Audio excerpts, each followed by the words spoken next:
عربی نوجوان حضور صلی اللہ علیہ وآلہ وسلم دی بارگاہ دے اندر آئے اور زارو قطار رونا شروع کر دیتا۔ حضور نے پوچھا اے میرے صحابی کی ہویا، نوجوان کی ہویا؟ عرض کی یا رسول اللہ میرے والد فوت ہو گئے نے، لیکن انہوں نے تجہیز و تکفین واسطے میرے کل کچھ پیسے نہیں ہے گے۔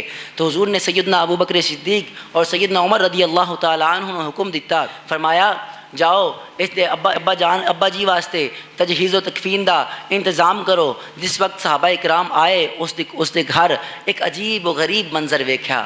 عجیب و غریب منظر کی سی؟ اس نوجوان دا جڑا والد سی، جڑا فوت ہو گیا سی، اس دی شکل تبدیل ہو چکی سی، سیاہ خنزیر دی مانت بن چکی سی۔ وہ شکل ایڈی بگڑ چکی سی کہ جس طرح خنزیر دی شکل ہوندی ہے اس طرح بن گئی سی۔ آقا صلی اللہ علیہ وآلہ وسلم نے اطلاع دیتی گئی، عرض کی کہ یا رسول اللہ صلی اللہ علیہ وسلم تھوڑی غلام دے ہوتے سختی دا عالم آیا ہوا ہے، آؤ تشریف لائے ہو، اس سختی نے دور کرو۔ حضور صلی اللہ علیہ وسلم تشریف لے کے آئے اور دعا کی تھی، مالک کائنات اس دے چہرے نو درست کر دے، اے جس چہرہ بگڑ گیا ہے، اس دی شکل بدل گئی ہے، اس دے چہرے نو درست کر دے۔ تو اللہ رب العزت نے حضور دی دعا دے صدقے نال او دا چہرہ درست کر دیتا۔ جس ٹائم حضور صلی اللہ علیہ وآلہ وسلم جنازے تو فارغ ہوئے اور پوچھیا اس دے بیٹے کولوں کہ بچیا دس تے صحیح اس دا عمل کی سی، کس دی وجہ تو اللہ رب العزت نے انہوں سزا دیتی سی؟ وہ عرض کردا یا رسول اللہ صلی اللہ علیہ وآلہ وسلم میرے والد نماز ادا نہیں کرتے سن۔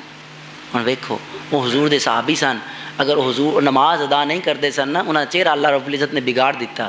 حضور دی دعا نال وہ چہرہ درست ہو گیا۔ پھر حضور صلی اللہ علیہ وآلہ وسلم اپنے صحابہ کرام کی طرف مخاطب ہوئے، فرمایا ویکھیا ہے اے نماز ادا نہیں کردا سی، بے نمازی سی، اللہ رب العزت نے یہ چہرہ تبدیل کر دیتا سی۔ آج تک میں دعا کیتی ہے یہ چہرہ درست ہو گیا ہے، لیکن قیامت والے دن اسی شکل و صورت تے اٹھایا جاوے گا۔ اللہ کتنی وعید ہے اس کے اندر کہ بھائی اسی اللہ رب العزت کے احکام نو پسے پشت ڈال دیندے ہیں۔ میرے مرشد کریم فرماندے سن، نصیحت کردے سن، آپ فرماندے سن اگر اللہ رب العزت تسی عاشق بننا چاہتے ہو، مالک کائنات دے عاشق بننا چاہتے ہو، تو چاہتے ہو کہ مالک کائنات تمہیں محب بنا دے، محبوب بنا لوے اپنا، پھر تسی کی کیتا کرو؟ رومی دا ایک شعر سنا دے سن، بندگی کن تاشوی عاشق لال، بندگی کست بست آیت در عمل، کہ فرمایا کہ اللہ رب العزت دی بارگاہ دے وچ سجدہ نیاز پیش کیتا کر۔ اگر تسی پیش کرو گے سجدہ نیاز تو مالک کائنات تمہیں اپنا عاشق بنا لوے گا۔ اور ایہی حضور غوث پاک رضی اللہ تعالیٰ عنہ فرماندے سن، آپ فرماندے سن مالک دے درد دی کنڈی بن جا، مالک دے درد دی کنڈی بن جا، ہلدا رہے کہ جس طرح کنڈی ہلدی رہندی ہے نا، تے فرماندے سن کہ مالک دے درد جھکدا رہے، بندگی کیتی رہے، کسے وقت تو دروازہ کھولے گا نا اپنی رحمت دا، کسے وقت تینوں اپنا عاشق بنا لوے گا نا۔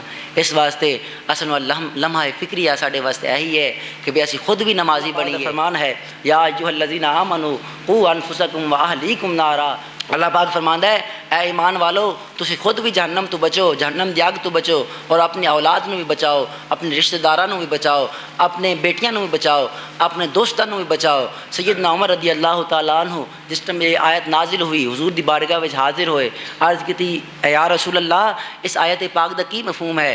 ایت ایسی سمجھ گیا کہ اپنی آپ تو اگ تو کس طرح بچانا ہے، لیکن اس دی سمجھ نہیں لگی کہ اپنی اولاد تو کس طرح بچانا ہے اگ تو حضور فرماندے نے کہ بھئی تسی انہاں نوں نماز دا حکم دینا ہے، اچھے کماں دا حکم دینا ہے، برائی تو روکنا ہے، پھر تہاڈی اولاد آپ پہ اس اگ تو بچ جاوے گی۔ اس لیے اگر دیندار ہاں تو سانوں چاہیے کہ اسی اپنے آپ نو بھی اپنے دوستاں نو بھی اگ تو بچائیے، اللہ رب العزت دی نافرمانی تو بچائیے، اپنے دوست دی انگلی پڑھ کے دین دی راہ تے لے کے آئیے تاکہ اسی اللہ پاک دی بارگاہ سرخ روح ہو جائیے۔ اور دوستی یہی ہوندی ہے نا کہ انسان دا احساس کرے کہ بھئی میں تو جنت میں جان لگا، میں تو جنت میں جانا ہے۔ اگر انسان اللہ پاک دے اطاعت شیار ہے اس دے فضل تے امید اور رحمت تے امید تو ہونی چاہیے نا کہ بھئی میں اطاعت کردا پیا، مالک اپنا فضل کرے گا، مالک اپنی رحمت کرے گا، کہ بھئی اپنے دوستاں نو بھی انگلی پڑھ کے دین پکڑ کے دین دی راستے تے لے آوے۔ اس لیے اللہ پاک دی بارگاہ وچ دعا ہے کہ مالک کائنات اساں انہاں دے صف شامل نہ کرے جڑے مالک دے